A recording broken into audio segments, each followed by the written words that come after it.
bonsoir à tous. Donc en effet, Guillaume Lebotte, je suis guide conférencier, je réside à Berlin en Allemagne, mais je me rends très souvent pour le travail à Édimbourg, ville que je connais bien par son histoire, par les musées, les pubs aussi. Vous allez voir, on va essayer d'apprécier un peu toute la diversité de cette ville d'Édimbourg alors, vous allez apprécier ceux qui sont déjà allés à Édimbourg. Écoutez, ma foi, vous allez peut-être retrouver des vieilles connaissances. Ceux qui ne sont jamais allés à Édimbourg et qui voudraient y aller, prenez des notes. Il y a des choses intéressantes vous auraient peut-être échappé dans votre préparation de voyage. J'espère que la conférence, en tout cas, vous donnera envie d'y aller. Et ceux qui ne peuvent pas s'y rendre, écoutez, ma foi, j'espère vous donner quelques éléments pour votre curiosité et votre culture. C'est toujours utile et agréable. Voilà, quelques petits mots d'introduction sur cette ville d'Édimbourg, donc qui est donc la capitale écossaise, mais qui n'est pas la ville principale. En tout cas, la ville la plus importante, c'est Glasgow, la ville la plus grande d'Écosse. C'est la capitale depuis le 15e siècle. Et en effet, Édimbourg, je vais suivre une trame tout simplement chronologique pour ce qui est de l'histoire et cette petite présentation ce soir donc de la ville, la capitale écossaise. La première chose qui apparaît, et qui est très intéressante et très surprenante dans cette ville d'Édimbourg, c'est bien sûr la géologie. C'est la première chose qui frappe. On va essayer de voir ça un petit peu. Le paysage naturel est assez frappant, assez marqué dans la ville. On verra de façon architecturale aussi la pierre et la géologie sont aussi tous les 2 très, très présents dans l'architecture avec cette pierre tantôt jaune, tantôt noire, on le verra. Géologie donc qui permet de bien défendre, cette ville, qui est naturellement défendue au bord de la mer et qui a été très rapidement donc le choix des rois écossais, des rois et des reines d'Écosse qui sont venus s'installer dans cette région, à l'est de l'Écosse, qui s'y installe à partir du XIVe siècle et qui vont créer un premier palais qui s'appelle Castle ou Holyrood Palace en fonction des époques et qui est le lieu habituel et historique des rois et des reines d'Écosse, donc dans cette ville d'Édimbourg. Et puis très rapidement, il y a une nécessité de défendre la ville contre les attaques anglaises. Et donc, ils ont construit une ville, on verra en troisième temps, une ville qui doit se défendre contre les Anglais, avec notamment cet énorme château que vous voyez en photographie ici, dans cette deuxième page d'accueil, avec ce qu'on appelle le Castle Rock. Donc là aussi, le nom du château évoque bien l'importance de la géologie, le roc étant la pierre, le rocher, bien sûr. Et puis donc, la ville a donc dû se défendre contre les attaquants, notamment anglais, et ça donne une ville tout à fait curieuse que je vais vous montrer tout à l'heure, très distincte entre Old Town, donc la ville haute, et la ville basse, New Town, qui a été créée à partir des années 1800 en quelque sorte. Et justement, de la fin du 18e jusqu'au début du 19e siècle, on a cette Athènes du Nord, donc prisée par les intellectuels, les philosophes, mais aussi le génie civil, qui va beaucoup apporter à Édimbourg. Et puis enfin, on verra bien sûr Walter Scott, l'importance de ce personnage qui est une sorte de Mérimée écossais, pourrait-on dire, et qui va apporter énormément de choses à la ville. Et puis j'essaierai d'évoquer en fin de présentation les différentes attractions, plutôt attractions culturelles bien sûr d'Édimbourg, entre les musées, et puis vous avez d'autres choses qui sont très attirantes à Édimbourg, et aujourd'hui c'est un peu un des principaux attraits, c'est une ville de festival. Édimbourg, vous avez notamment un festival qui s'appelle Fringe, qui est un festival d'art de rue qui attire énormément de monde. C'est une sorte de Avignon du Royaume-Uni, pourrait-on dire. Et puis enfin, au mois d'août, c'est aussi au mois d'août, le Military Tattoo, qui se passe justement devant le château que vous pouvez voir ici, et qui est une grande parade militaire celtique des grands pipers du monde entier. Voilà, donc on commence tout de suite peut-être d'abord par localiser Édimbourg. C'est toujours important de voir une carte. J'aime bien commencer par une carte. On voit que Édimbourg se situe donc tout à l'est, alors à l'est de l'Écosse, sachant pour une petite précision qui est assez curieuse, et ceux qui connaissent un petit peu la géographie du Royaume-Uni seront peut-être surpris de ça, que Édimbourg est plus à l'ouest que Bristol, qui est pourtant tout à l'ouest de l'Angleterre. Mais l'Angleterre est faite d'une telle façon que Édimbourg se trouve quand même relativement à l'ouest, dans le Royaume-Uni. On le voit, donc il est ici présenté dans ce que les géographes appellent l'Écosse utile, à savoir entre Édimbourg et Glasgow, et qui rassemble à peu près à la fois 80% de la population, mais 80 aussi des activités économiques ici dans ce secteur, vous avez notamment ce qu'on appelle la Silicon Glen. C'est la silicone, sorte de Silicon Valley écossaise et qui rassemble beaucoup de fonds de pension britanniques. Vous avez aussi beaucoup d'assurances, compagnies d'assurance, différentes choses qui sont de secteurs tertiaires qui sont installés entre Édimbourg et Glasgow, dans cette Écosse très fréquentée, encore une fois. Euh, c'est là, encore une fois, je vous ai dit, hein, c'est 450 000 habitants vraiment pour la ville d'Édimbourg, mais à peu près 1 million pour l'ensemble de l'urbanité pour Édimbourg. Voilà. Donc ici, au nord de Glasgow, vous avez bien sûr les Highlands, et au nord d'Édimbourg, c'est la région du Fife, qui est reliée par 3 ponts, un ferré et deux ponts ferroviaires. On les verra en photographie tout à l'heure. Ouais, donc Édimbourg est vraiment une ville très maritime, je dirais. Il y a aussi pas mal les chantiers navals sont à visiter. Vous pouvez voir en fin de conférence, je vous montrerai d'autres choses qui sont liées à la mer. Voilà, donc j'attaque tout de suite cette petite conférence sur Édimbourg, en effet, avec cet élément le plus saillant de la personnalité, je dirais presque visuel et presque moral, je ne sais pas si on peut aller jusque-là, d'Édimbourg, qui est en effet cette présence de la géologie. Dès qu'on arrive, même en avion, même en train, quand on arrive en voiture, quand on arrive à Édimbourg, on regarde au-dessus de soi, autour de soi, et on est à la fois dans la mer, mais bien sûr devant une géologie qui est extrêmement présente avec, vous savez peut-être que l'Écosse est extrêmement riche dans la diversité géologique. Il y a beaucoup de découvertes géologiques dans l'histoire de la géologie qui ont été faites dans ce pays, ce qui fait qu'il y a énormément de richesses. C'est une pierre, le gneiss sur laquelle est construit Édimbourg, c'est une pierre très dure. D'ailleurs, Caledonia, ça veut dire en latin le sol, la tête dure. Donc là, on a bien cette idée d'ancienneté de la terre, du sol, du sous-sol, et la dureté de son sous-sol qui explique aussi l'aspect physique de la ville et des bâtiments qui portent cette pierre qui est au départ, quand on l'extrait du sous-sol, elle est jaune. Et puis petit à petit, au fil des années, elle exsude une sorte de sucre noir qui la noircit. Donc ce ne sont pas des pollutions qui viendraient comme ça noircir les pierres d'Édimbourg, mais c'est tout simplement la, la, la nature de la pierre elle-même qui transpire. On voit ici en photographie ce qu'on appelle Arthur's Seat, donc le siège d'Arthur. C'est une colline autour de laquelle s'est construite Édimbourg. Vous la retrouvez au pied, dès que vous sortez, avant d'entrer dans le Parlement écossais, vous avez cette énorme montagne, qui n'est pas très grande, hein, qui fait que 250 mètres de haut, mais néanmoins, elle est vraiment très importante, elle est exemptée de toute construction. On peut l'escalader, enfin on peut la gravir sans trop de difficultés si vous êtes un bon marcheur. Et là aussi, peut-être élément intéressant sur l'Écosse et sur les légendes arthuriennes présentes à Édimbourg. Le siège d'Arthur, c'est bien sûr lié à la légende arthurienne qui sont très présentes. Je pense aussi à la région d'Édimbourg qui s'appelle le Lothian, qui vient du roi Lot. Là aussi, un personnage important de la légende arthurienne. Donc encore une fois, je vous ai dit, les pierres, comme vous le voyez ici, dans cette photographie prise dans les rues d'Édimbourg, au pied du Castle Rock, donc ce château, vous voyez, on voit bien la photographie, le montre bien, construite vraiment sur le roc très très visible et très très solide. Et on voit aussi, ce que l'on voit sur la photographie à gauche, c'est bien sûr la même pierre, mais qui vieillit et en fonction des époques prend une coloration un peu plus sombre, ce qui fait qu'on a énormément de diversité. Alors là, j'ai pris une photographie sous le soleil, un peu plus rieur, mais même sous la pluie, Édimbourg est aussi une ville agréable à voir sous la pluie, quoi.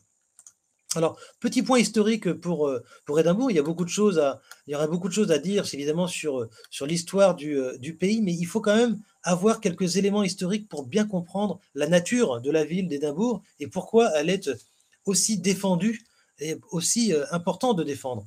Là, on voit un personnage historique, il faut bien comprendre une première chose, c'est que en 1290, le roi d'Écosse qui s'appelle Alexandre III décède sans enfant. Et les Écossais, les barons écossais, se retrouvent un petit peu en peine de devoir choisir entre 14 prétendants également, qui peuvent prétendre également à devenir le nouveau roi d'Écosse. Et ils vont faire une erreur initiale qui a été vraiment... ils se sont mordus les doigts, je pense, à plusieurs années encore après, peut-être encore aujourd'hui. Les Écossais, les barons écossais, ont fait appel au roi d'Angleterre, que l'on voit ici, Édouard Ier, en disant: «Choisis-nous un roi parce que nous, on est un peu embêtés, on sait pas qui choisir». Et Édouard Ier va choisir le personnage que l'on voit devant lui à genoux, qui s'appelle John Balliol ou Jean Balliol.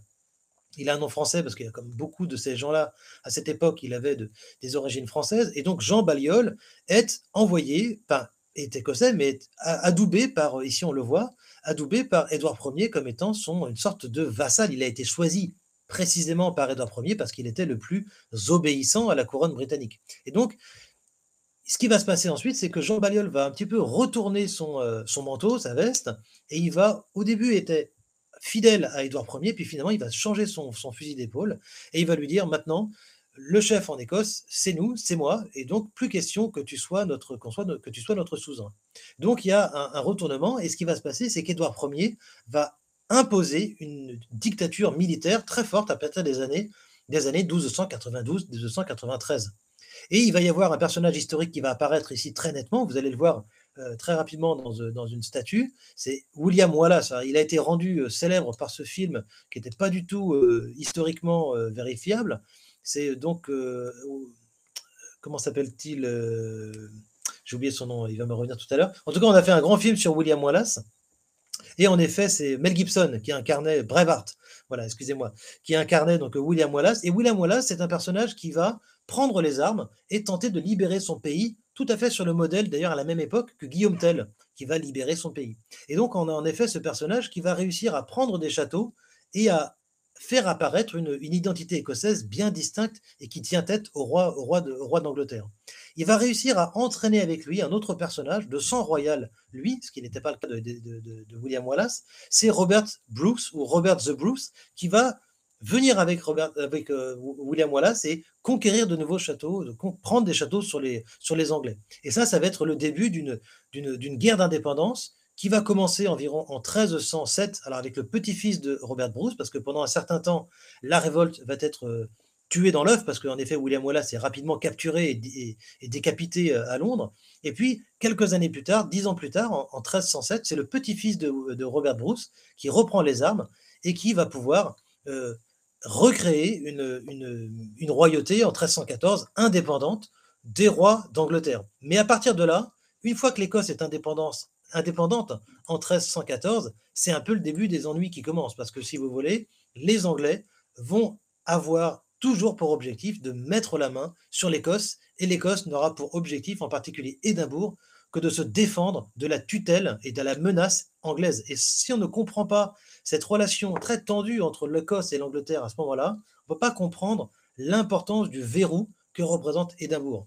Alors, les rois écossais vont s'installer à partir des années 1400 à, à Édimbourg. Ils vont créer tout d'abord une première abbaye, l'abbaye de Holyrood, du Saint Bois, parce que justement, il y avait un roi d'Écosse qui avait vu une croix apparaître entre les bois d'un cerf, je ne sais pas pourquoi je mime, entre les bois d'un cerf, et donc c'est le nom du Holyrood Castle ou Holyrood Palace. On voit ici à gauche de l'image les ruines de cette abbaye, et au premier plan à gauche, vous avez ces deux tours jumelles qui datent du XVe siècle et qui sont vraiment le siège des rois d'Écosse ou des reines d'Écosse ici à Édimbourg, donc dans ce château de Holyrood Palace qui a été malheureusement très abîmé au XIXe siècle, qui a été notamment abîmé ensuite avant par Cromwell.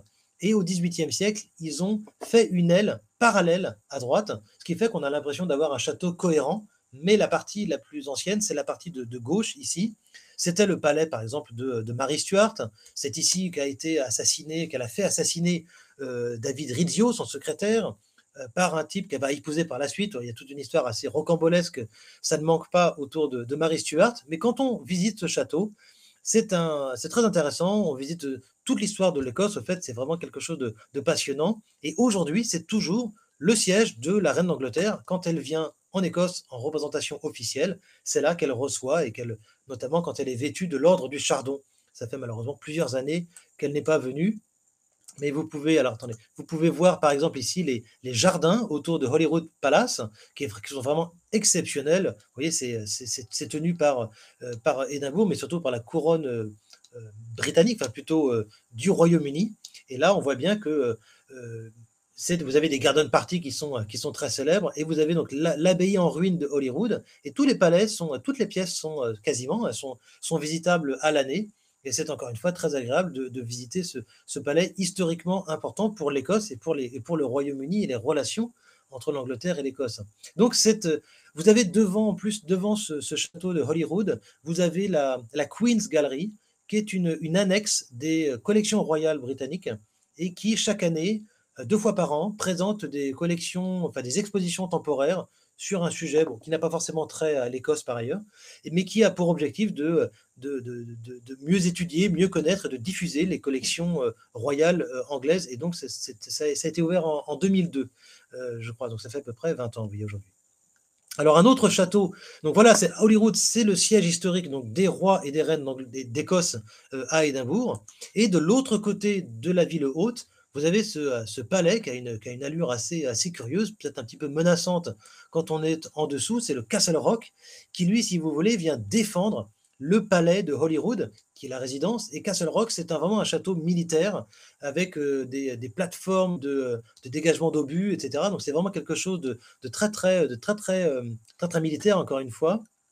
Je vous montre ici une autre vue du palais, qui est la vue d'en face, si on peut dire, où on voit notamment cette grande, la partie gauche du palais à l'arrière est la partie la plus ancienne. Et puis vous avez ce qu'on appelle le Half Moon Battery, cette grande construction en arc de cercle devant qui date de la fin du XVIIIe siècle. Et en plus, au XIXe siècle, ils ont construit cette grande esplanade à l'entrée du château, qui est marquée par la présence de 2 statues. Vous voyez peut-être de part et d'autre de la porte en plein cintre, vous avez donc 2 statues des 2, on va dire, des 2 héros de l'Écosse, qui sont bien sûr William Wallace, j'en ai parlé à l'instant, qui va défendre l'Écosse contre la présence de Édouard Ier dans les années 1290. Et puis de l'autre côté, vous avez je ne pense pas à son compagnon d'armes, mais plutôt le petit-fils de son compagnon d'armes, qui lui va vraiment acter et se battre pour l'indépendance écossaise, qui arrivera donc en 1314 dans dans une prairie, dans une vallée qui s'appelle Bannockburn, qui est un petit ruisseau, et qui est le lieu d'une grande bataille, donc au début du XIVe siècle, et qui est visitable aujourd'hui encore. Vous pouvez visiter Bannockburn, c'est au pied de Stirling Castle. Et Bannockburn, c'est un lieu très important pour l'histoire écossaise, et de façon significative, depuis 1997, la loi de dévolution, où beaucoup de pouvoirs ont été donnés à l'Écosse suite à l'autonomie de l'Écosse, ils ont fait un musée. Alors c'est très nationaliste, hein, c'est très patriotique, et ils ont mis en scène le passé de l'Écosse, tout comme ils mettent en scène le passé de l'Écosse aussi au cours du Military Tattoo, qui donc est une grande cérémonie à la fois militaire et musicale, qui se déroule sur cette grande esplanade, au départ pour des, des places d'armes, une place d'armes tout simplement pour les soldats qui viennent s'entraîner. Et là, au contraire, aujourd'hui, à la mi-août à peu près, pendant à peu près 15 jours, 3 semaines, vous avez quotidiennement, tous les soirs, les, le défilé, des défilés militaires, mais c'est plutôt des défilés musicaux, hein. Il y a des thèmes chaque année, mais c'est un effet très, très impressionnant. À l'intérieur de ce château de Castle Rock, vous avez, curieusement, un peu au milieu de nulle part, cette petite chapelle qui s'appelle donc la chapelle de Sainte Marguerite, ou Saint Margaret Chapel, qui est probablement le plus ancien bâtiment d'Écosse, qui date des années 1050, difficilement datable avec plus de précision, du XIe siècle, qui est une toute petite chapelle. Vous pouvez la louer si vous êtes bien placé dans les sphères du pouvoir pour un mariage, mais c'est en effet plutôt visitable à l'année. Et c'est une toute petite chapelle qui célèbre la mémoire de la sainte patronne de l'Écosse, qui s'appelle donc Sainte Marguerite, qui est au départ une, à l'époque de l'arrivée de Guillaume le Conquérant, qui est une reine du Wessex et qui a épousé un roi d'Écosse à cette époque-là, et donc sa mémoire est honorée ici. Et donc dans ce château, c'est le seul bâtiment le plus, je dirais, le plus significatif, historiquement, en tout cas le plus ancien.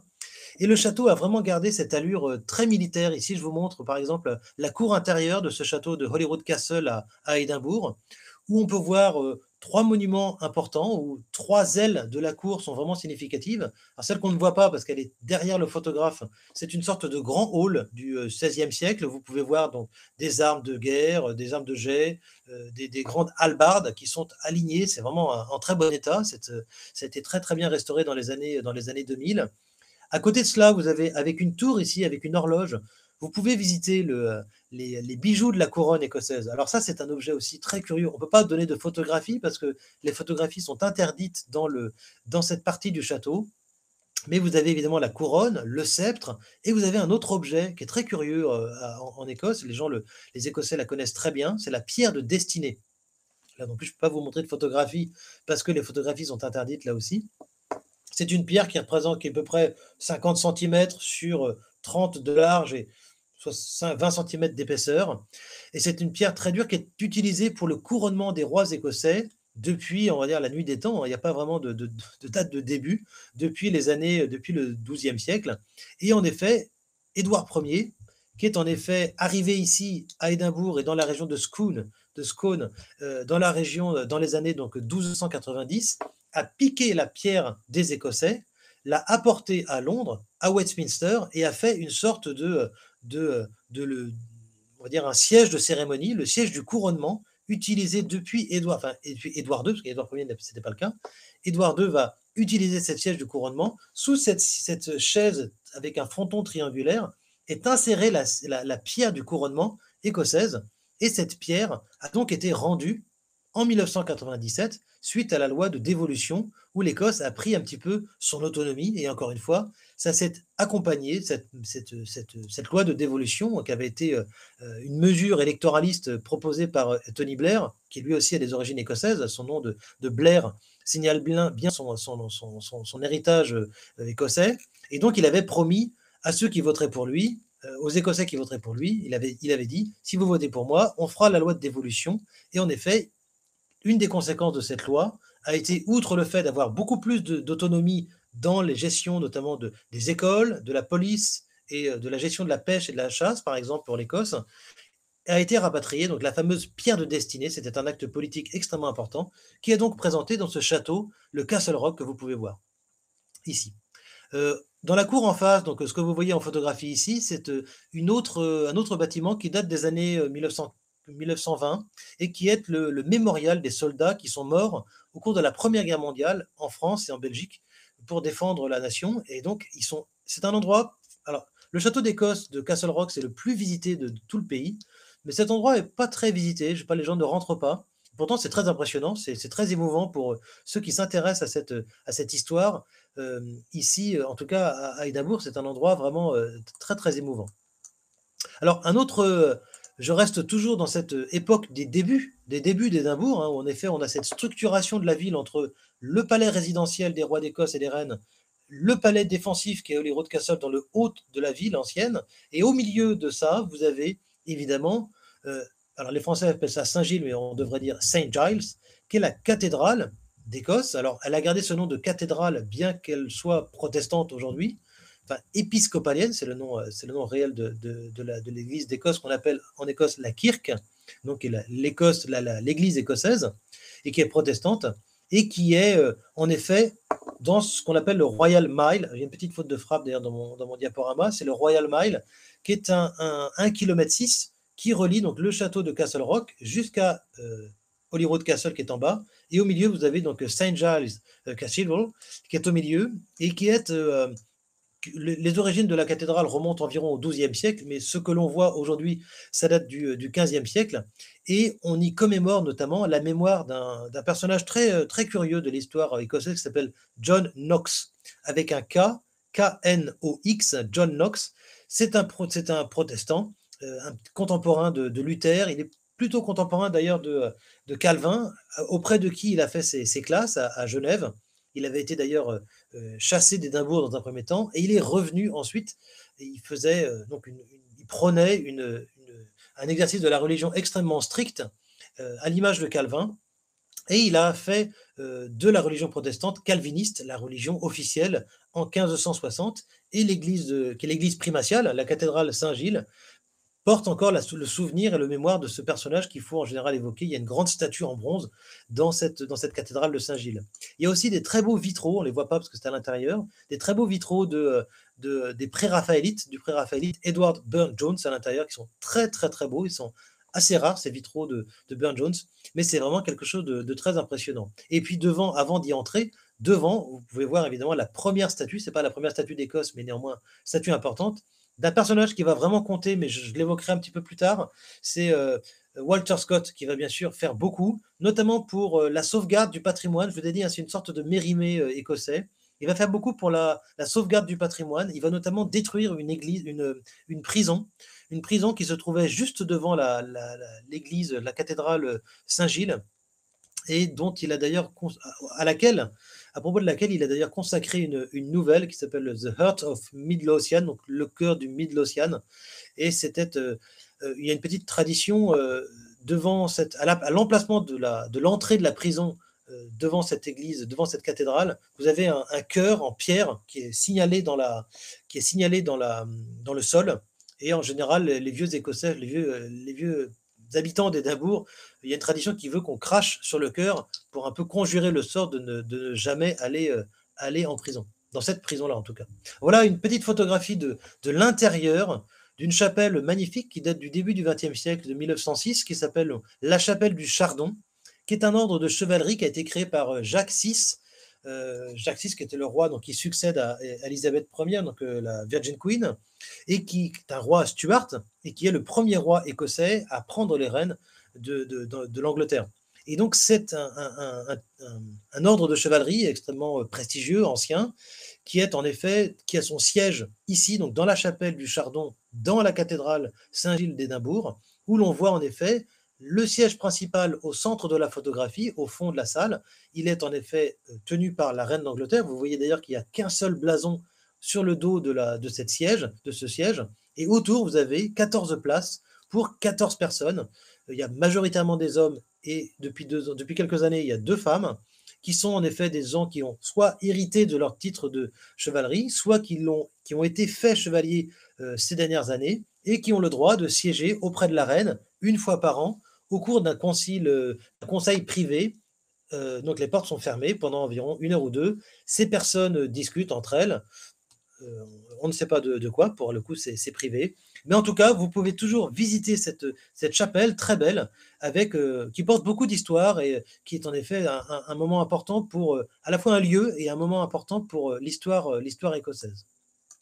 Et j'en viens, après avoir évoqué ces 3 monuments importants du centre-ville d'Édimbourg, on peut évoquer bien sûr la structuration et dans le deuxième temps, si vous voulez, de notre propos, à savoir la lutte contre les Anglais. Et ça a été vraiment très important. À partir à partir du début de l'histoire écossaise, si vous voulez, quelque part, il y a eu cette relation conflictuelle entre les Écossais et les Anglais, avec notamment, et pour cause, un accord diplomatique qui a été noué entre la France et l'Écosse, qui s'appelle la Old Alliance. Donc, la Old Alliance, ça s'écrit avec un A, A-U-L-D, ce qui porte un petit peu l'écriture ancienne de Old, hein, qu'on peut retrouver dans les écrits contemporains un peu plus tardifs de Shakespeare. Mais on voit cette alliance diplomatique de la France et de l'Écosse, qui ont pour ennemi commun l'Angleterre. Et en vertu de cette alliance très ancienne, Charles de Gaulle avait dit que c'est l'alliance diplomatique la plus ancienne du monde. Je ne sais pas si c'est vraiment la plus ancienne, en tout cas elle est très ancienne. Et en effet, il y a eu cette menace constante des Anglais sur l'Écosse, et Édimbourg la ville va porter en elle, si vous voulez, cette trace, avec notamment la construction d'un mur qu'on appelle le Flodden Wall, qui porte le nom de fait d'une bataille qui s'est passée, donc une des premières batailles tenues d'ailleurs par Henri VIII, Henri VIII qui va tuer ni plus ni moins, pas moins que 2 rois d'Écosse, Jacques IV d'abord, et ensuite Jacques V, son fils, sera aussi tué par Henri VIII. Donc Henri VIII a vraiment l'intention de à la fois unir l'Écosse d'un point de vue religieux. Il veut empêcher que l'Écosse pratique cette église épiscopalienne qui soit différente de l'église anglicane. Ça, c'est son premier souhait. Il ne va jamais y arriver. Et son deuxième souhait, c'est bien sûr c'est la même chose, de nommer les évêques. Alors là, ça a été ce qu'on a appelé c'est plus tard, hein, ça va venir plus tard, c'est la guerre des covenantaires, où justement la question du qu'est-ce qui est convenable, covenant, c'est un peu la traduction en latin de qu'est-ce qui est convenable, et la guerre du du 16e au 17e siècle portait sur cette question de savoir qui nomme les évêques. En gros, qui dirige l'Écosse. Ça revient à savoir qui dirige l'Écosse. Et donc, cette ville d'Édimbourg, qui est la capitale, a dû se protéger de ces attaques répétées donc de Henri VIII, et ça a été extrêmement compliqué pour Édimbourg. Donc on voit cette photographie ici, on voit la ville d'Édimbourg retranchée depuis le XVIe siècle jusqu'au XVIIIe siècle, derrière des hauts murs que l'on peut voir un petit peu partout autour de la ville. Et on a des éléments un petit peu curieux comme ici, vous voyez cette ville qui a dû vraiment croître en hauteur, pardon. Et c'est en effet vraiment très curieux d'avoir par exemple des maisons comme ça qui sont faites avec des roches extrêmement solides, avec un sol extrêmement solide, ce qui fait qu'on a pu monter en hauteur. Et vous avez des hôtels parfois à Édimbourg, vous rentrez au niveau de la rue et on vous donne une chambre au niveau, une chambre 123, et il vous faut descendre 3 niveaux. Donc vous rentrez au fait au 4e niveau. Et ça, c'est assez curieux. Et donc, en tout cas, on a cette ville qui est vraiment restée cadenassée pendant extrêmement longtemps. Alors, je vous montre une autre photographie de la ville d'Édimbourg, ce qu'on appelle la ville haute, hein, la ville Old Town. Donc, la ville haute, ici, une autre vue de ce qu'on appelle le Royal Mile, donc qui relie encore une fois le château d'Édimbourg, le Castle Rock, à Holyrood Castle, qui est juste en bas, château de résidence, château défensif, et entre les deux, vous avez aujourd'hui une ville qui a été en effet construite jusqu'au XVIIIe siècle, jusqu'au XIXe siècle presque quasiment, construite donc enfermée dans ce mur de Flodden Wall. Et on voit aujourd'hui, il y a énormément de commerçants, de pubs, et bien entendu. Et ça, c'est en effet, la ville de Old Town se caractérise par ces grandes hauteurs comparativement à l'ancienneté de la ville. Il y a aussi autre chose d'assez curieux dans la ville de Old Town. Vous avez ce cimetière de Greyfriars. La ville de Old Town est relativement restreinte, relativement serrée.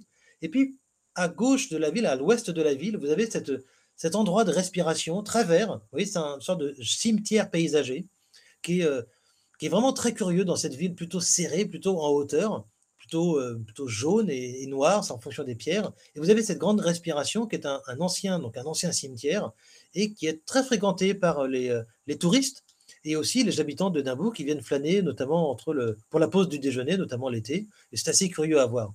Alors, il y a beaucoup de touristes qui viennent, figurez-vous, dans ce cimetière. Ils viennent voir la tombe d'un certain Tom Riddle. Alors, Tom Riddle, c'est en effet un personnage de l'aventure de Harry Potter. Évidemment, c'est un personnage important pour l'Angleterre et aussi pour Édimbourg. Je vais vous l'expliquer tout à l'heure. Et Tom Riddle, c'est un personnage qui est inconnu, c'est un homme qui est enterré là. Sauf que J.K. Rowling a dû voir cette tombe et a intégré ce nom dans la saga d'Harry Potter, ce qui fait que les fans d'Harry Potter viennent souvent dans ce cimetière pour voir la tombe dite de ce personnage central de l'épopée du jeune apprenti magicien.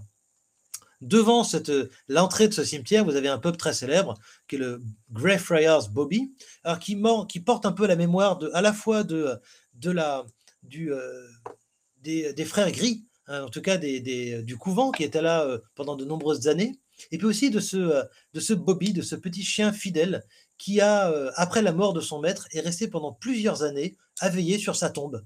Donc on en a fait un bronze, et c'est en effet quelque chose d'assez curieux. C'est une curiosité à la fois touristique et sympathique d'Édimbourg. Les gens viennent souvent un petit peu comme ça honorer la mémoire à la fois de ce chien, chien fidèle, mais le pub est en effet bien sûr superbe. Vous pouvez, c'est en plein centre d'Édimbourg, vous pouvez vous y rafraîchir d'une bonne bière. Vous savez, ils servent de la bière à température en Écosse, elle n'est pas sous pression, il faut la pomper à la pompe pour le coup.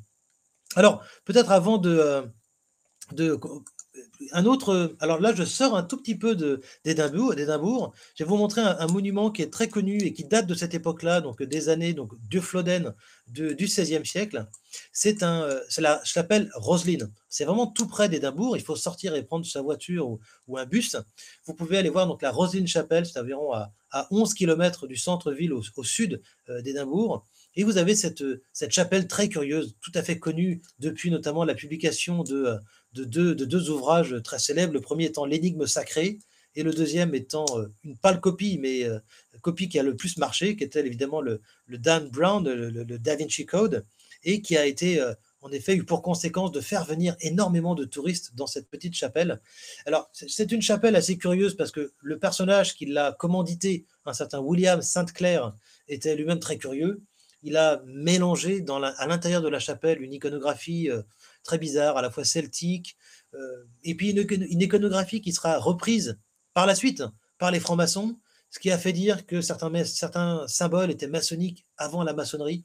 Bon, des petites erreurs de lecture pas bien méchantes, mais qui font que la chapelle est très visitée. Le château a été malheureusement détruit à l'époque de Cromwell, de la Révolution anglaise, mais la chapelle a été inachevée, ce qui fait qu'on a un bâtiment assez curieux, mais l'intérieur est vraiment superbe, avec énormément de sculptures, énormément de, ici c'est le pilier du maître, qui est moins beau que le pilier de l'apprenti. Il y a toute une visite guidée très approfondie sur la visite de la Roselyne Chapelle, sur notamment le talent des maîtres maçons, et c'est vraiment quelque chose de très très beau. On ne peut pas faire de photographie dans la Roselyne Chapelle. Ce que vous voyez ici, c'est la copie du fameux pilier de l'apprenti qui se trouve à Londres, dans ce très beau musée qui s'appelle le Victoria and Albert Museum. Vous avez dans ce musée, vous avez la cast courte, donc la cour des moulages, et vous avez évidemment, ils ont moulé ce très beau pilier de l'apprenti, qui est une des plus belles pièces de pierre taillée de l'ensemble du Royaume-Uni. Restons dans cette époque du XVIIIe siècle, toujours dans la ville haute, à Édimbourg, parce qu'évidemment, il n'y avait pas d'autres villes au XVIIIe siècle à Édimbourg, avec la maison donc, à la fois de John Knox, ici à gauche, au centre de la ville, avec un toit, une maison noire avec un toit en briques, avec un toit en ardoise. Ça, c'est la maison de John Knox, qui était donc ce prédicateur presbytérien qui a donc créé l'Église d'Écosse. Mais bien sûr, vous avez à côté une autre maison, qui est la maison de Daniel Defoe. Alors, Daniel Defoe, c'est encore un personnage très important de l'histoire écossaise et anglaise. C'est un Anglais au départ, mais il est considéré par les Écossais comme étant l'ami des Écossais.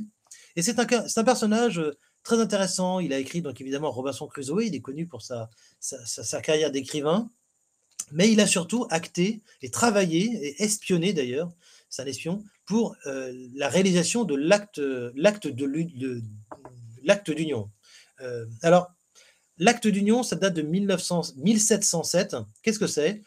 C'est la conséquence des départs des Stuarts qui ont quitté la couronne écossaise, qui ont abandonné la couronne écossaise à l'arrivée de la famille d'Orange. Je vais pas revenir dans, j'ai pas le temps ce soir de vous détailler toute cette histoire, mais les Stuarts, Jacques II en particulier, a quitté l'Angleterre. Il était pourtant au pouvoir, il a eu peur et il a quitté l'Angleterre. Il s'est réfugié chez son oncle, son cousin, pardon, Louis XIV.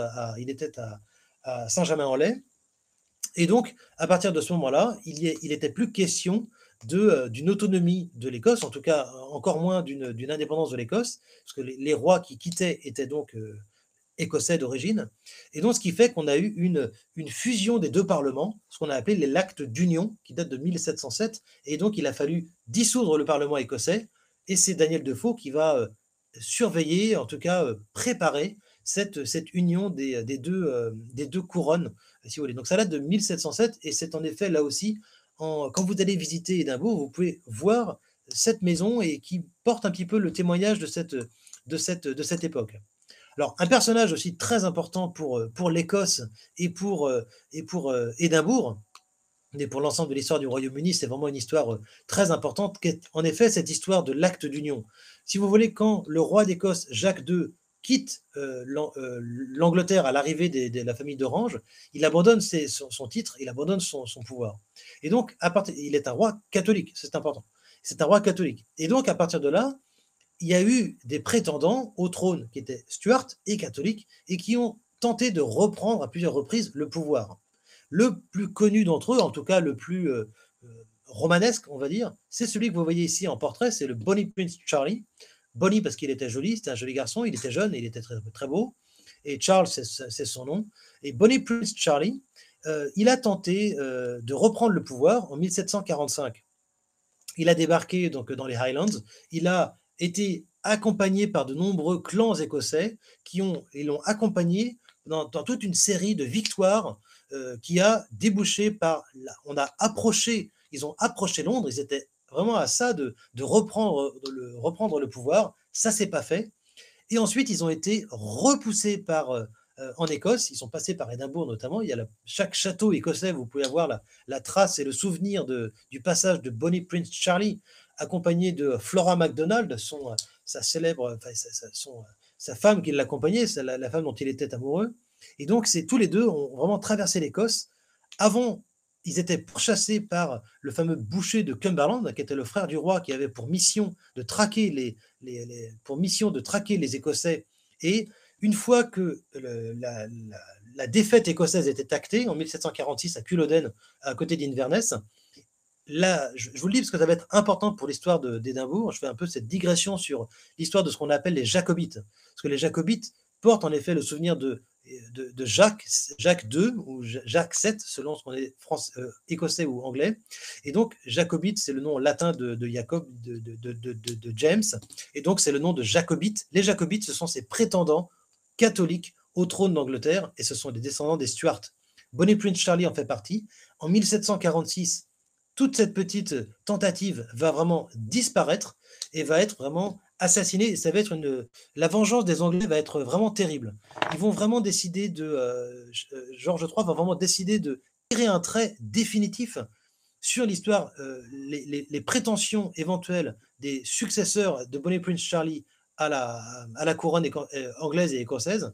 Et il va y avoir une destruction vraiment très violente de l'identité écossaise, avec interdiction de cultiver le mouton, qui était la base de l'économie écossaise, avec interdiction de porter le tartan, porter le kilt, jouer de la cornemuse. De nombreux châteaux seront détruits, et en effet, tous les souvenirs de Bonnie Prince Charlie seront détruits, et il va y avoir comme ça, de 1746 à 1790, et même 1800 un peu plus ou moins, vraiment une disparition de l'Écosse. L'Écosse va disparaître sous les coups de poing et sous les coups des destructions, les incendies qui ont été vraiment réalisés par Bonnie Prince, par le boucher de Cumberland. Et donc, l'Écosse, entre 1780 et 1800, c'est une Écosse vraiment meurtrie, et il va y avoir un renouveau de l'Écosse, et d'Édimbourg en particulier, à partir des années 1820, où on va décider de créer Newtown, une nouvelle ville, une ville nouvelle au pied de Old Town, qui était vraiment trop encombrée, trop petite, trop resserrée, trop en hauteur aussi pour que ce soit pratique. Et ils ont décidé de créer cette ville nouvelle, dont on voit ici un très beau tableau.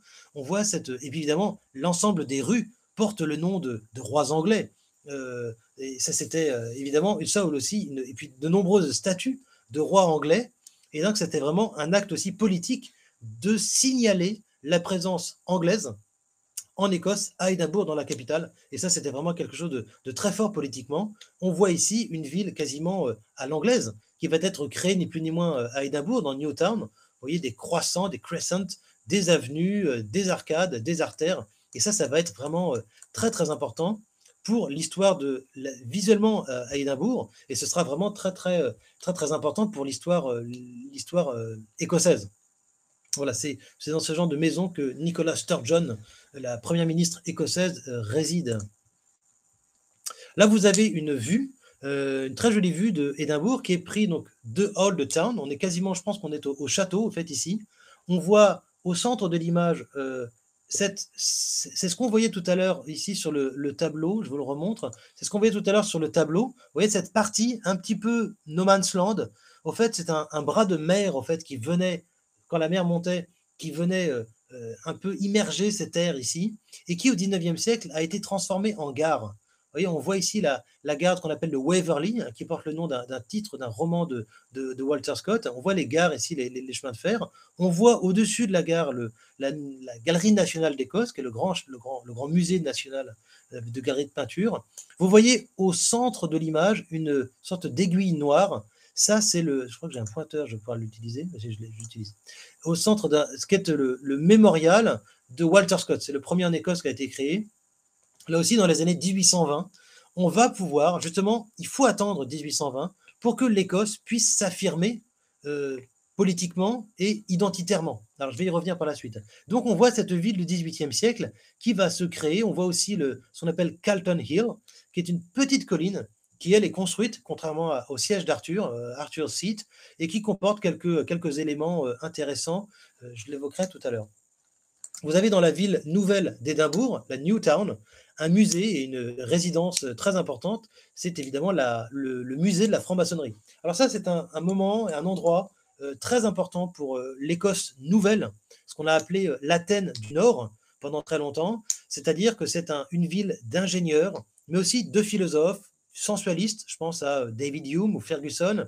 Vous avez des philosophes qui sont plus connus un philosophe qui est plus connu pour son œuvre en économie qui est Adam Smith, et qui vont vraiment faire émerger une identité écossaise et philosophique propre à Édimbourg. Et donc, on a ici notamment ce musée de la franc-maçonnerie qui synthétise un petit peu toute cette nouvelle ère d'Édimbourg à partir des années, on va dire, 1780, 1800. La franc-maçonnerie, c'est très important. Un tout petit mot sur la franc-maçonnerie écossaise. C'est en effet la première loge mondiale, la loge numéro 1, est créée en 1599 et qui définit un programme donc, de spéculation intellectuelle. L'idée de la franc-maçonnerie étant que les maçons constructeurs de cathédrales avaient perdu, si vous voulez, leur rôle d'importance stratégique dans la ville. Et donc, ils avaient pour intention de conserver cette prééminence, on va dire, intellectuelle, politique dans la ville, en transformant leur activité de maçonnerie, je dirais au sens premier du terme, on met les pierres les unes sur les autres, en maçonnerie spéculative, quelque chose de beaucoup plus intellectuel. Et donc, vous avez ici ce musée de la franc-maçonnerie, qui est, je pense, un des plus beaux du monde, de la franc-maçonnerie, très riche, très didactique, ouvert à tous. Et je vous invite à voir ce moment de l'Écosse, qui est en effet, encore une fois, très, très important. Je vous montre ici une autre photographie du Calton Hill en question, avec ce grand hôtel de Balmoral, le Balmoral Hotel, qui est le plus beau je ne sais pas, en tout cas le plus beau d'Édimbourg. Et puis vous avez une autre vue un petit peu resserrée du Calton Hill, avec c'est le mémorial, le monument national d'Écosse, qui commémore les soldats qui sont morts dans les batailles napoléoniennes, mais qui est inachevé. Vous le voyez, il est au pied du mémorial de l'amiral Nelson. C'est un monument inachevé. C'est pas très glorieux pour Édimbourg, mais néanmoins, il a une drôle d'allure. Et c'est ce mémorial inachevé donc de Calton Hill qui commémore un petit peu l'achèvement, je dirais aussi, de Newtown. Alors, le XVIIIe siècle, c'est un siècle malgré tout important. Vous avez notamment dans la proximité d'Édimbourg, vous avez le Hoptoun House, qui est une grande résidence princière, en tout cas aristocratique, autour d'Édimbourg, qui est vraiment dans la périphérie très proche d'Édimbourg, Hoptoun House, qui a été utilisé à plusieurs reprises dans différents films. Et c'est une famille importante, la famille de Hope, qui a été notamment des grands administrateurs de l'administration coloniale indienne pour l'Angleterre et le Royaume-Uni. Et donc la famille Hope a son château ici, c'est un très bel endroit. Vous pouvez aussi bien sûr visiter un autre château qui remonte au début du 19e à la fin du 18e, c'est le château de Dundas, qui est une famille aussi très ancienne, très grande famille d'Écosse et qui possède son château ici à Édimbourg. Et vous voyez ici les traditionnels kilts, bien sûr, j'en avais déjà dit un petit mot tout à l'heure. Alors, un tout petit mot aussi avant de passer au 19e siècle, l'heure tourne vite. Bien sûr, deux personnages importants pour l'histoire écossaise. Le premier, il s'appelle évidemment Macpherson. Alors, James Macpherson, c'est un personnage vraiment important pour la naissance de l'Écosse. On va appeler ça la celtomanie et la modernité de l'Écosse. Macpherson, il va collecter, entendre, enregistrer, écrire des histoires qu'il entend dans les campagnes. Un petit peu sur le modèle du Barzaz Braze qu'on a eu en Bretagne. Moi, je suis breton, donc je peux vous en parler un tout petit peu. Et au XVIIIe siècle, il va y avoir ce personnage qui va collecter et qui va faire croire que tous les poèmes qu'il va enregistrer, ce sont des poèmes d'un certain Ossian, qui est un barde. Et donc, c'est le début de la celtomanie. Alors, certains poèmes sont anciens, qui le précèdent, qui n'ont pas été créés par Macpherson, et d'autres poèmes sont de Macpherson. Son nom n'apparaît pas dans la publication, ça s'appelle les poèmes d'Ossian. Et là, l'Europe va ouvrir les yeux en 1790 sur cette littérature nouvelle, moderne, j'ai presque envie de dire anti-moderne, et le fameux Ossian va être comparé c'est un nouvel Homère. Il y a le plus grand lecteur de Ossian, c'est bien sûr Napoléon qui va adorer cette grande vague de celtomanie. Il va être un grand lecteur de Ossian et de l'ossianisme. Donc, il y en a un autre qui est très important en Allemagne, moi qui vis à Berlin, c'est Goethe. Goethe qui va adorer les poèmes d'Ossian. Et il va y avoir, à partir de là, beaucoup de visiteurs, notamment en Allemagne. Je pense à Mendelssohn qui va venir dans les Highlands. Beaucoup d'écrivains, Goethe va bien sûr aussi aller en Écosse. Ils vont fréquenter l'Écosse, ils vont découvrir les mythes, les rites écossais. La franc-maçonnerie aussi va aussi participer de la diffusion de la pensée écossaise, de l'identité écossaise. Et puis Victoria aussi, hein, le fait que Victoria boive du whisky, c'est important. Le fait que Victoria voyage en Écosse, c'est important. Et voilà, à partir de 1780, au fait, on peut dire que l'Écosse va naître. Et c'est grâce en partie à Macpherson, et puis bien sûr, grâce, je l'ai évoqué tout à l'heure, mais je ne peux pas manquer de le présenter ici, Walter Scott, qui va avoir une démarche aussi très intéressante. C'est un petit garçon au départ qui est assez maladif, assez malade, et dans les années 1780, 1790, va être envoyé chez son oncle à la campagne. Et il va entendre des histoires dans les pubs, dans les, dans les veillées, dans les châteaux, il va entendre des histoires où on raconte l'Écosse d'avant 1745, avant Culloden, avant que les Anglais ne détruisent l'identité écossaise. Et donc, il va entendre ça, il va en faire un petit peu son miel, et il va en faire la base de tous ces récits, notamment Waverley, Rob Roy, qui sont des évocations donc des Jacobites. Il va aussi écrire Ivanhoe, il va inventer le roman historique. Ivanhoe, ça parle du Moyen-Âge. Et ça va être, en fait, Walter Scott va faire à la fois une œuvre vraiment écossaise par définition, je dirais, son nom en plus et sa famille indique bien l'importance de son lignage. Et puis, bien sûr, l'autre élément assez important, pardon, c'est qu'il arrive à un moment de réconciliation entre les deux pays, un moment aussi où le roi d'Écosse, George IV, vient en Écosse, porte le kilt à une époque où ce n'était pas le cas encore auparavant. Alors, je crois que je me perds un petit peu dans mon diaporama. Une autre photographie ici qui vous évoque un petit peu dans Édimbourg l'importance de ce personnage de Walter Scott, où on voit ici dans cette photographie à la fois tout à gauche, en haut à gauche, le Castle Rock d'Édimbourg. On voit au centre le grand panneau avec le grand bâtiment avec l'horloge, c'est le château du Balmoral. Et puis à droite, on voit le début de cette grande artère Princess Street qui marque l'entrée dans Newtown. Et un petit peu en forme de charnière, là aussi de façon symboliquement placée, entre l'ancien monde et le nouveau monde d'Édimbourg. Ce grand bâtiment noir, une sorte d'aiguille très très beau, c'est le monument à Walter Scott, qui est le premier en Écosse, qui date de 1820. Et cette date est importante, en effet, c'est un peu le moment de la réconciliation, où les Anglais ne sont plus des menaces ne sont plus une menace pour l'Écosse, et Édimbourg va pouvoir enfin respirer autour de Newtown, et ça c'est en effet encore important.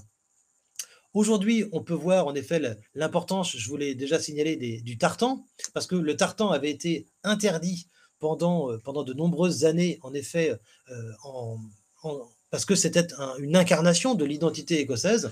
Puis vous voyez, dans les années 1890, on s'intéresse au tartan, parce que chaque clan d'Écosse a son tartan, et ça c'était vraiment très important. Je vous en ai mis 3 ici. C'est une publication très significative ici qui rassemble tous les tartans d'Écosse. Je crois que je vous ai mis la référence, je ne vois pas très bien. Mais en tout cas, on voit quelques clans qui sont ici représentés. Le clan je crois que j'ai mis les Macpherson en premier. J'ai dû mettre le clan des Scott, bien sûr. Il fallait rendre hommage à ce grand Walter Scott. Et bien sûr, vous pouvez voir aussi là, j'en ai pris un parmi d'autres, mais peut-être ceux qui apprécient les ordinateurs Apple, créés par Macintosh, le nom d'une grande famille écossaise, les Macintosh. Vous avez d'autres noms écossais qui sont très connus. Je pense à MacDonald. Vous pouvez penser à Macadam aussi. C'est un ingénieur aussi qui va inventer ce revêtement sur lequel on roule tous les jours, Macadam. Dans le même ordre d'idée, vous avez aussi Dunlop. Dunlop avec les pneumatiques Dunlop, là aussi le caoutchouc inventé par un ingénieur écossais. Et en effet, tout ça c'est lié parce que en effet, dans les années 1890-1900, on a beaucoup d'ingénierie civile qui va voir le jour. Et ça, c'est très important. L'Écosse va être leader dans le marché, je dirais, de l'ingénierie civile. Ceux qui connaissent, par exemple, Budapest, vous avez peut-être vu ce fameux pont de chêne. Et bien, par exemple, les chaînes de ce pont de chêne ont toutes été forgées dans la région d'Édimbourg, en tout cas en Écosse, et c'est en effet un ingénieur écossais qui l'a conçu. Et vous avez d'ailleurs son nom sur le pont le pont de Chêne à Budapest, et ça dans d'autres villes d'Europe, et les Écossais vont vraiment diffuser leur savoir. Donc à partir de Walter Scott d'ailleurs, petite parenthèse, il va faire beaucoup pour Édimbourg, hein. J'avais signalé la destruction peut-être de la prison au pied donc de Saint-Gilles, mais il va faire au fait beaucoup pour, à la fois pour l'identité écossaise, mais aussi bien sûr pour l'apparence qu'a Édimbourg aujourd'hui. Il va préserver de nombreux monuments anciens, notamment c'est lui par exemple qui va redécouvrir, que c'était caché dans le château, on ne savait pas très bien où ça se trouvait, les bijoux de la couronne, avec donc le sceptre, la couronne, etc. d'Écosse. Il va faire ouvrir le château, je crois que c'est une livre sterling ou un pound plutôt, pour entrer et visiter le château, le Castle Rock. Il va aussi vraiment créer cette identité écossaise de façon matérielle. Il va vraiment la mettre en œuvre, il va organiser la venue du roi d'Angleterre en Écosse. C'est vraiment le André Malraux des années 1820 en Angleterre. Il va d'ailleurs se constituer un petit palais, un petit château formidable qui s'appelle Abbotsford House, qui est pas très loin d'Édimbourg, ça a une quarantaine de kilomètres d'Édimbourg. C'est vraiment magnifique, c'est dans la campagne. C'est quelque chose de tout à fait charmant qu'il faut aller voir. D'autres choses aussi qui sont importantes, qui sont aussi la conséquence de cette celtomanie, et puis au fait de cette folklorisme qu'on a vu donc dans les années 1780, donc tuer dans les années 1745 et renaître dans les années 1800, on va dire 1780, 1820. C'est bien sûr la musique traditionnelle écossaise, incarnée bien sûr principalement par la grande cornemuse, donc le Highland Bagpipe, ici avec une scène de rue habituelle à Édimbourg, où des jeunes garçons, plutôt des hommes d'ailleurs, des jeunes hommes, il y a parfois des femmes, c'est assez rare, qui viennent en effet jouer la cornemuse faut leur donner une petite pièce, bien sûr. Et donc, c'est en effet un moment important, en tout cas un objet important. Et vous avez à plusieurs reprises au cours de l'année, en Écosse, vous avez un festival qui se passe à Glasgow, par exemple la Celtic Connection. À Édimbourg aussi, vous avez des festivals de musique qui rassemblent des gens qui viennent en effet promouvoir et, je dirais, actualiser la musique écossaise. Autre élément aussi important de cette celtomanie qui est finalement créée par Walter Scott, dont on est toujours finalement les héritiers, c'est bien sûr le whisky, qui a une origine pratique, à savoir il fallait se cacher pour échapper à l'impôt dans les campagnes écossaises, dans les Highlands, où il y avait une grande nécessité d'avoir beaucoup d'eau, donc il fallait se mettre dans un endroit où il y avait beaucoup d'eau, échapper à l'impôt, donc on se mettait dans les campagnes, et ce qui fait qu'aujourd'hui vous avez des grandes distilleries un peu partout dans toute l'Écosse, et à Édimbourg vous avez aussi des distilleries, plutôt des distilleries à Édimbourg de ce qu'on appelle du blend. Donc on va mélanger différents alcools qui proviennent de différentes distilleries pour faire des alcools que vous connaissez comme le Glenfiddich, des blends, et qui sont en général réalisés dans la banlieue d'Édimbourg. Mais peut-être précision importante, le whisky a un rôle extrêmement important pour l'économie écossaise. C'est un poids considérable. Et là aussi, il a eu sans doute un poids. Les gens qui participent à l'économie du whisky sont très connectés au reste de l'Europe. Et le nom, à deux reprises, le nom qui avait été proposé pour l'autonomie écossaise et l'indépendance écossaise, certainement que l'économie du whisky, c'est ce qu'on en dit, ce que j'ai lu à plusieurs reprises, qui avait certainement pesé dans l'adoption de cette en fait, dans le refus d'une Écosse indépendante qui, finalement, l'économie du whisky en pâtirait. Petite photographie ici aussi pour vous montrer un petit peu le dynamisme d'Édimbourg et de l'Écosse en général. Vous avez cette photographie très connue où on voit en effet les trois ponts sur l'estuaire du Forth, de la rivière le Firth of Forth, donc l'estuaire du Forth, où on voit les trois étapes en partant de droite à gauche. Le premier, le pont Cantilever, qui est un pont très célèbre au Royaume-Uni en général, hein, vous avez en Écosse en particulier. C'est un pont ferré qui est fait sur le principe du porte-à-faux, Cantilever en anglais. Et c'est un pont extrêmement célèbre pour l'ingénierie qu'il avait nécessité au départ. Au milieu, vous avez le pont des années 60, de 1964, pont assez classique, qui a été malmené pendant de nombreuses années. Et en 2017, ils ont ouvert un magnifique pont, un petit peu sur le modèle du pont du viaduc de Millau, plus petit, mais très très bien conçu, très bien dessiné, qui a été inauguré par la reine en 2017. Et ces trois ponts forment vraiment, là aussi, je dirais presque la respiration économique d'Édimbourg au cours des derniers siècles, à savoir les années 1800, 1850, 1960 et enfin 2017, où il y a en effet cette augmentation de la population qui permet en effet de relier les habitants de la région du Fife, de descendre à Édimbourg, qui est vraiment là aussi un moment important, un endroit important pour, pour, l'emploi dans la région. Alors, un petit tour peut-être pour terminer cette conférence sur la ville d'Édimbourg, un petit tour un petit peu des autres attractions que vous pouvez voir dans la ville.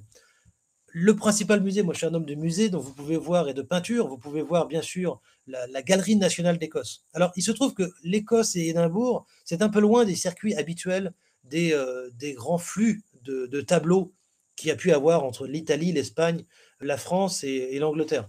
Il se trouve par hasard que en 1790-1800, le fameux Philippe Égalité a vendu la collection de Philippe d'Orléans, collection qui remontait au début du XVIIIe siècle et qui était l'une des plus belles, on va dire, au monde, de peinture, j'entends, peinture de la Renaissance. Et cette collection a été vendue par Philippe Égalité à la Révolution française, et le gros acheteur de cette collection, c'est le duc de Bridgewater. Et toute cette collection était jusqu'en 1941-42 à Londres. Et puis pour la protéger du Blitz anglais, le Blitz, plutôt, les bombardements de Londres en 1900, dans les années 40, il a envoyé toute sa collection à Édimbourg, protégée des bombardements. Et il se trouve que, en tout cas, les plus belles pièces de cette collection sont aujourd'hui présentées. La collection donc, du Philippe d'Orléans, Philippe Égalité par la suite, son arrière-petit-fils, a été propriétaire de cette très belle collection. Vous avez des Titien, des Raphaël, vous avez un Michel-Ange, vous avez un Léonard de Vinci, des choses vraiment exceptionnelles dans ce musée de peinture, qui comporte aussi bien sûr des peintures traditionnelles écossaises, pourrait-on dire. Ici, on voit par exemple un tableau, je crois que c'est, j'ai oublié son nom, c'est des grands tableaux du XVIIIe siècle sur l'histoire écossaise. Donc ici, on a ici un baron qui défend le roi d'Écosse. On voit ici d'autres vues. Je voulais vous donner un peu une idée de cette très belle salle rouge du rez-de-chaussée de la galerie de peinture. Elle a été agrandie il y a quelques années. Vous pouvez voir notamment un tableau très célèbre qui s'appelle donc la vision après le sermon de Gauguin, qui a été acheté dans les années 1960 par le conservateur. Voilà, un très beau musée, la galerie de peinture d'Écosse à Édimbourg. Allez la voir, c'est magnifique. C'est gratuit, évidemment, comme les musées du Royaume-Uni, c'est gratuit. Vous pouvez voir un autre musée qui est un petit peu plus confidentiel, c'est la Galerie nationale des portraits, qui est peu visitée malheureusement, et qui vient se loger dans l'ancien musée d'archéologie. Et vous avez un musée extrêmement curieux. À l'intérieur, vous avez vu, c'est un ensemble extrêmement riche, un musée d'un style qu'on appelle en français troubadour, et c'est vraiment superbe avec des très beaux tableaux, donc depuis la Renaissance jusqu'à la haute époque, Renaissance, jusqu'au XVIIIe siècle, de Gainsborough, jusqu'aux des grands portraits et des grandes familles écossaises. C'est vraiment un très bel objet dans l'ensemble. Pas seulement les tableaux, mais vous voyez l'ensemble du musée est vraiment superbe. Un autre musée à visiter, à ne pas manquer bien sûr à Édimbourg, c'est bien sûr la galerie nationale, le musée national d'Écosse, National Museum of Scotland, qui est à Édimbourg et qui est réparti dans deux musées qui sont connectés l'un à l'autre. Ici, vous voyez la partie la plus ancienne, une très belle architecture de fer et de verre. Ça a été fait pour être un musée, donc ça n'a pas été transformé. Et c'est un musée qui comporte de tout, hein. Ça va jusqu'à les premiers. Vous avez ici, vous voyez, des exemples des fossiles animaux. Vous avez jusqu'à, par exemple, la brebis Dolly, qui a été en partie clonée à Édimbourg. Donc, ce sont des scientifiques. Donc, elle est là. Vous avez de la Formule 1. Vous avez la Mini Cooper. Vous avez des très beaux tableaux. Vous avez des choses vraiment exceptionnelles de l'archéologie, de l'époque picte jusqu'à l'époque romaine. Vous avez énormément de choses. Vous avez notamment, je vous en montre juste un exemple, les fameuses pièces d'échecs trouvées sur l'île de Lewis au 19e siècle, qui sont réparties entre Édimbourg et Londres. Et voilà, un très très beau musée, très riche. Il faut prévoir plusieurs heures pour le visiter, mais c'est vraiment quelque chose d'exceptionnel. Vous pouvez voir évidemment, si vous êtes accompagné d'enfants ou de petits-enfants, le lieu de naissance de Harry Potter, c'est pas rien quand même, où en effet J.K. Rowling, à l'époque où elle était, au chômage, elle a conçu cette saga Harry Potter dans ce pub, Elephant House, qui est en effet un endroit, important pour les amateurs d'Harry Potter, mais aussi d'Édimbourg, et donc c'est en effet très, très fréquenté par beaucoup de gens de différentes provenances, dans le monde. Et c'est en effet un musée assez curieux. C'est en plein centre, c'est juste à côté du Musée national d'Écosse. C'est un objet, c'est un lieu assez cocasse aujourd'hui. Il y a d'autres endroits qui sont importants. Vous avez bien sûr la maison de Robert Louis Stevenson, qui n'est pas visitable, mais c'est un centre d'études, sur Stevenson. Et puis un autre écrivain qui est souvent célébré aussi, bien sûr, là c'est Stevenson, l'autre c'était Conan Doyle. Ça c'est Conan Doyle et l'autre c'est Stevenson. Et là c'est sa maison natale de Stevenson, qui est un grand voyageur lui aussi. Et la maison, vous ne pouvez pas la visiter, vous pouvez voir l'extérieur, c'est dans Newtown, et vous pouvez la louer si vous voulez faire un baptême ou un mariage, quelque chose, ou une cérémonie quelconque. Vous ne pouvez pas échapper, bien sûr, à Édimbourg, à la culture du pub. Je dirais, tout se passe au pub, au Royaume-Uni, mais à Édimbourg aussi. Vous avez ici ce pub très célèbre sur le Royal Mile, hein, qui relie encore une fois le Castle Rock jusqu'à Holyrood Palace aujourd'hui. Et Deacon Brodie, c'était un personnage important d'Édimbourg, où en effet il était serrurier, ébéniste le jour et voleur la nuit. Il avait un petit loup sur le visage, et vous avez en effet ce personnage de Deacon Brodie, qui aurait probablement inspiré les personnages de Jekyll et Mr. Hyde, là aussi important pour Édimbourg. Et vous avez un autre poète qui est évoqué dans la façade de Deacon Brodie's Tavern, c'est Robert Burns, le grand poète écossais qui célébrait chaque mois de janvier, je crois. Un autre objet qui est visitable à Édimbourg, vous pouvez rentrer le visiter, c'est le yacht Britannia, qui est très, très populaire ici aussi à Édimbourg. C'est le yacht de la reine d'Angleterre qui a été vendu dans les années 90, en 97 là aussi. Et vous pouvez voir l'intérieur du yacht avec la Rolls-Royce embarquée. Vous pouvez voir aussi, c'est là où Lady Di et le prince Charles ont utilisé le bateau, le yacht, pour leur nuit de noces, enfin leur croisière de noces plutôt. Et voilà, énormément de choses à voir. La machinerie du yacht est vraiment impressionnante, d'une propreté qui est vraiment incroyable. Et le yacht est en effet un peu un charme suranné, tout à fait sympathique. Et vous avez aussi un dernier endroit, si je puis me permettre de vous le conseiller, c'est bien sûr la visite du Parlement écossais à Édimbourg. C'est une visite libre, et le Parlement se trouve juste en face de Holyrood Palace. C'est un Parlement qui est ouvert à tous. Avec une simple pièce d'identité, vous pouvez y rentrer. Alors, il a malheureusement été qualifié de monument le plus moche du XXe siècle par un groupe d'architectes. Écoutez, je pense que vous jugerez vous-même. Je ne trouve pas ça si affreux que ça. En tout cas, les salles sont très agréables. On y explique, c'est très pédagogique, on y explique un petit peu le rôle de l'Écosse aujourd'hui, après cette loi sur l'autonomie qui a été votée donc en 97. On y explique un petit peu, vraiment, beaucoup de détails, en détail sur les, je dirais, ce que peut faire l'Écosse. J'ai expliqué un petit peu la chasse, la pêche, l'éducation, la police. Énormément de choses sont attribuées aujourd'hui à l'Écosse. Et tout ça, c'est bien expliqué dans ce bâtiment qui est visitable au pied du siège d'Arthur, que vous connaissez désormais un tout petit peu. Voilà, je vous donne quelques références bibliographiques. Je vous répondrai bien volontiers aux questions que vous avez. Je vous signale l'ouvrage de Michel Duchin, qui est un petit peu le plus connu, je dirais, pour aborder l'Écosse. Vous voyez, Histoire de l'Écosse des origines à 2013. C'est l'ouvrage, je dirais, le plus simple et le plus abordable. Et puis, je vous ai donné aussi quelques ouvrages de Walter Scott. Le cœur de Midlothian parle vraiment d'Édimbourg. Vous avez Le Maître de Ballantry, ça c'est un ouvrage de Stevenson.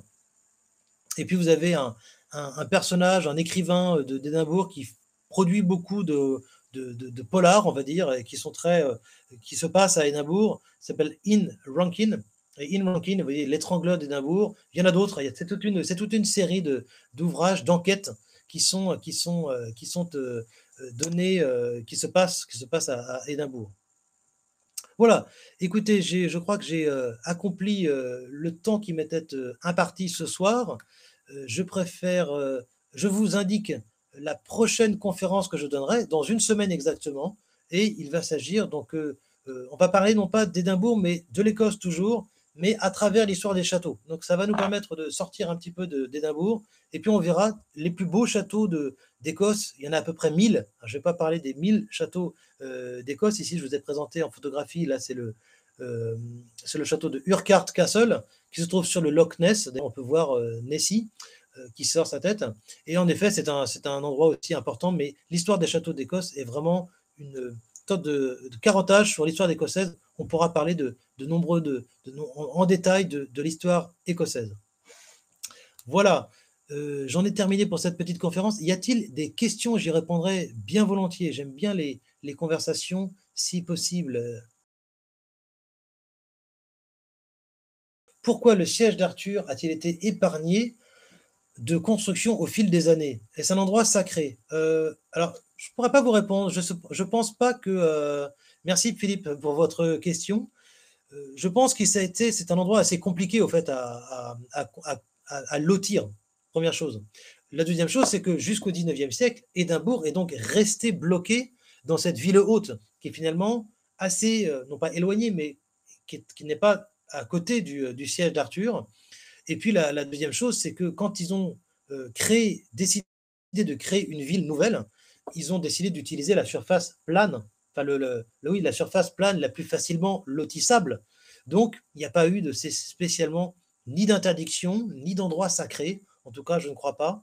Il y a eu quand même au début du 19e siècle, je crois, des découvertes un peu macabres d'enfants momifiés, dont les meurtres, je ne sais pas si c'est des meurtres vraiment, auraient été associés à une femme, une sorte de sorcière. C'est vraiment des histoires assez bizarres du 19e siècle, mais je ne crois pas qu'il y ait vraiment d'interdiction. L'endroit n'est pas spécialement sacré, je ne crois pas. Alors, excusez-moi, y a-t-il une autre question? Où en sont les séparatistes écossais? On dit plutôt les indépendantistes. Les indépendantistes, où cela en est-il? Ça s'est passé en 3 temps, on va dire, cette histoire du séparatisme écossais. Si j'exclus l'histoire la longue histoire depuis 1314, depuis l'indépendance écossaise. La deuxième date importante, c'est 1707, c'est la loi d'annexion complète de l'Écosse avec l'acte d'union qui fait que le Royaume-Uni et l'Écosse sont une seule et même chambre de direction.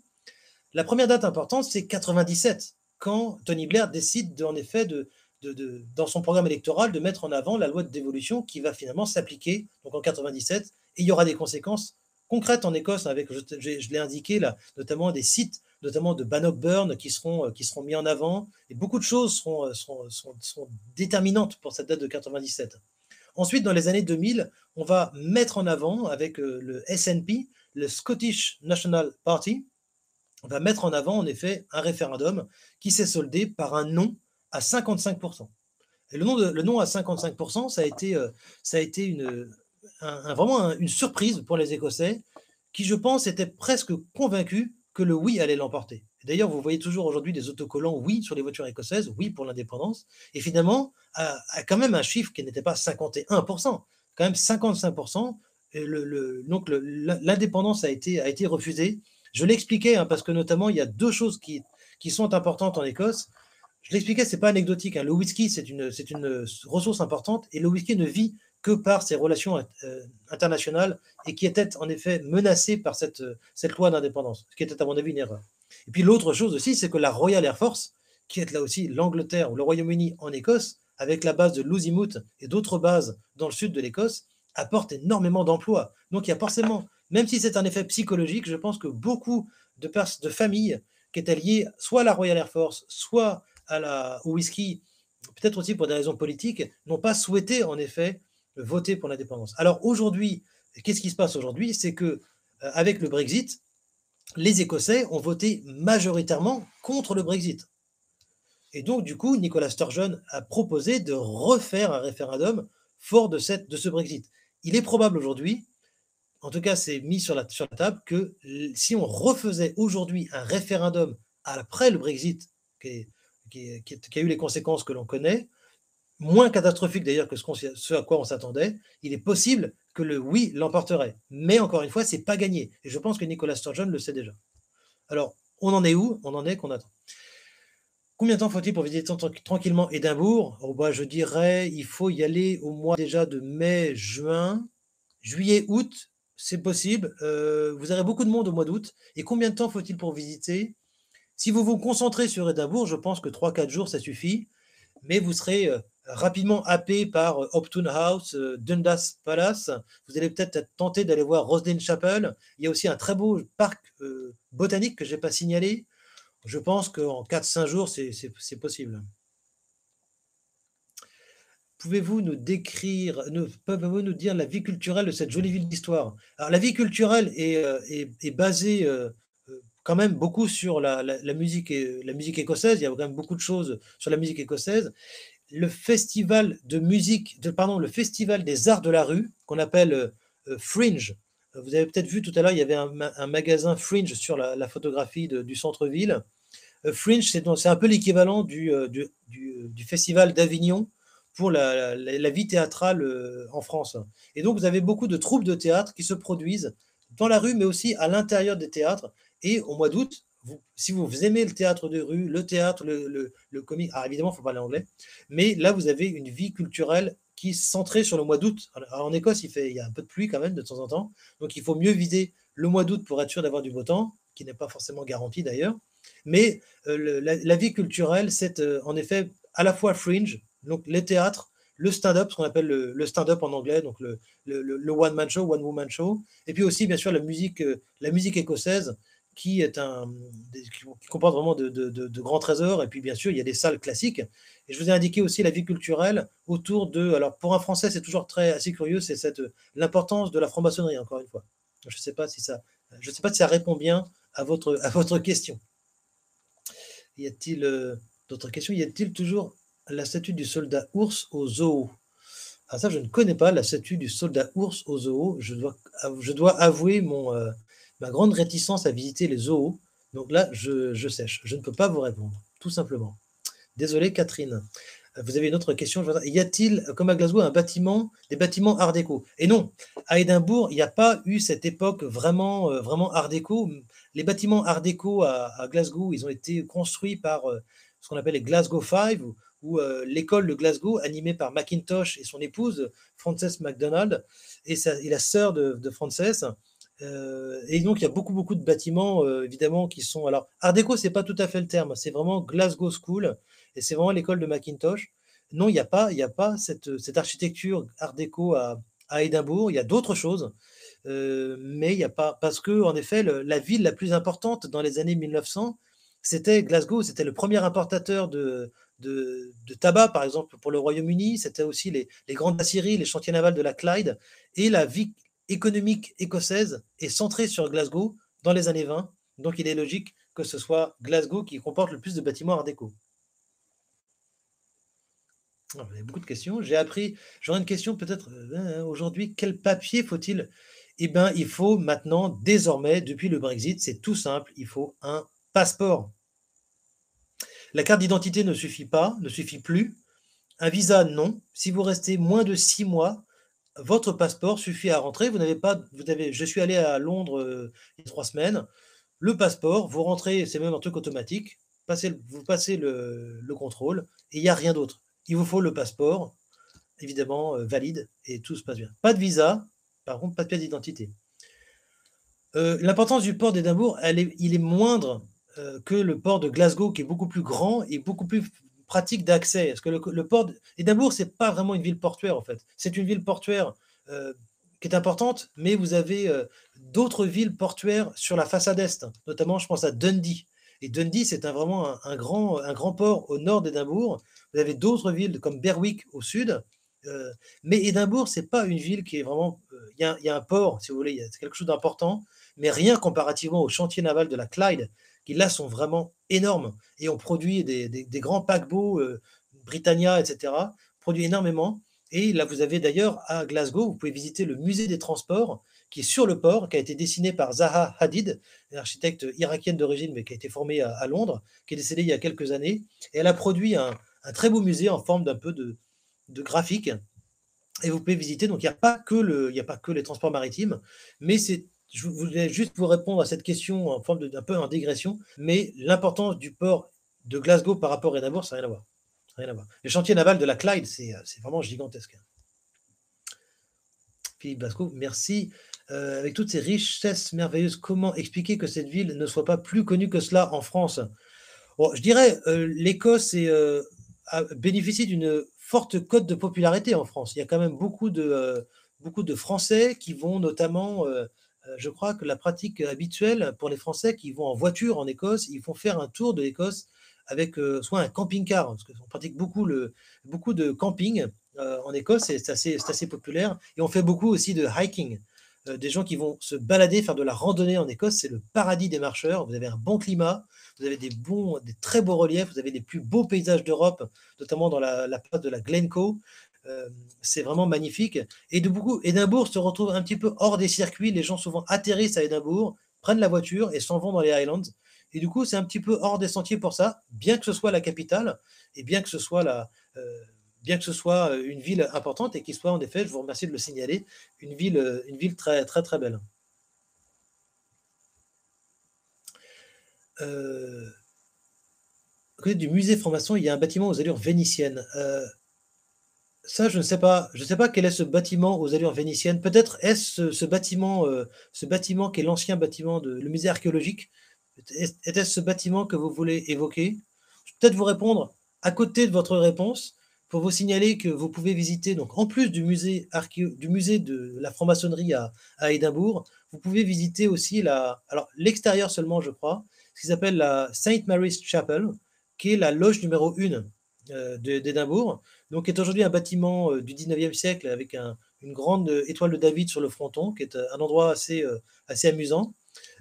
Et je vous donne un petit peu une anecdote qui est assez amusante. Vous avez toujours entre loges, on est toujours en train de se bagarrer pour savoir qui était la première loge maçonnique au monde. Et donc, on a à Édimbourg la loge numéro 1, qui est en effet très ancienne, donc 1599, et à Kilwinning, qui est à côté d'Édimbourg, ils ont fait la chapelle numéro 0. Tout à fait maçonnique comme réponse. Alors, quelle pâtisserie alors, je de pâtisserie écossaise, si vous avez, alors c'est pas vraiment écossais, mais c'est plutôt anglais, mais bon, c'est le Eton Mess que les Écossais apprécient pas mal. C'est un mélange vous avez comment on appelle ça, de la glace vanille avec, je sais pas pourquoi je parle de ça, avec de la meringue. Ça, c'est plutôt britannique, mais les Anglais, les Écossais le pratiquent beaucoup.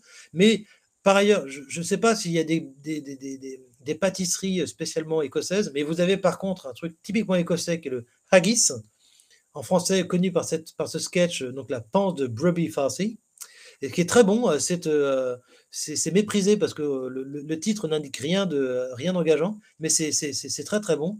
Les plus audacieux d'entre vous la goûteront au petit déjeuner. Vous pouvez avoir le haggis au breakfast, le Scottish breakfast fait au haggis, mais c'est très très bon. Au fait, il y a 90% de céréales et 10% de viande, mais quand c'est bien relevé, c'est très très bon.